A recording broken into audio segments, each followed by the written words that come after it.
তাহলে এই মুহূর্তে বলা যায় একদম টান টান উত্তেজক পরিস্থিতির মধ্যে দাঁড়িয়ে রয়েছে কলকাতা ফুটবল। যদিও কলমে Mumbai city FC, Jamshedpur FC এবং পাঞ্জাব এফসির কাছে সুযোগ রয়েছে চ্যাম্পিয়ন হওয়ার, কিন্তু এই মুহূর্তে যদি আমাদের প্রপারভাবে আইএসএলের লিগ টেবিলটাকে দেখতে হয় তাহলে সেখান থেকে একটা বিষয় কিন্তু পরিষ্কার যে মোহনবাগান বা ইস্টবেঙ্গলের মধ্যে কেউ একজন কিন্তু এইবার লিগ শিল্ডটা জয়ের একদম দোরগোড়ায় দাঁড়িয়ে রয়েছে। মোহনবাগানের জন্য একটা খারাপ খবর, অ্যাপুইয়ার চোট, সেই কারণে অ্যাপুইয়াকে পাচ্ছে না মোহনবাগান সুপার জায়েন্ট।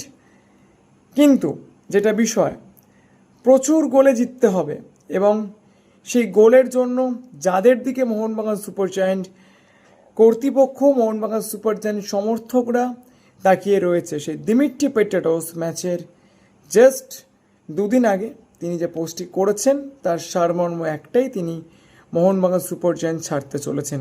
এই জল্পনা তো উকিয়ে দিচ্ছেই। তবে কি দিমি যুগের অবসান মোহনবাগান সুপার জায়েন্টে?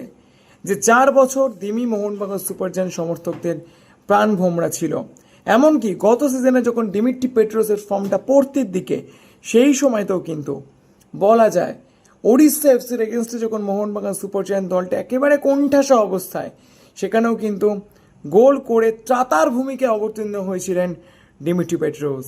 সেই দিমিকে কিন্তু কালের নিয়মে ছেড়ে দিতেই হবে মোহনবাগানকে। তার আগে শেষবার কি আমরা আরও একবার দিমি ম্যাজিক দেখতে পাবো কলকাতার বিবেকানন্দ যুবভারতী ক্রীড়াঙ্গনে?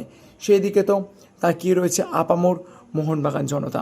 অন্যদিকে ইস্টবেঙ্গল, দেখুন একটা বিষয় যে ইস্টবেঙ্গলে অ্যাপিল, এডমুন্ড লালেন্ডিগার রেড কার্ড, প্রথমত দুটো ইয়েলো কার্ড দেখলে অ্যাপিল করা যায় কি না সেটাও একটা ব্যাপার, কারণ আমি জাস্ট একটা মেল করে দিলাম আর অ্যাপিল হয়ে গেল, ব্যাপারটা কখনোই কিন্তু সেই রকমটা নয়। আর অন্যদিকে আমি যতদূর জানি অ্যাপিল করার কিন্তু আরও একটা নিয়ম রয়েছে, ম্যাচ শেষ হওয়ার 2 ঘন্টার মধ্যে কিন্তু অ্যাপিল করতে হয়।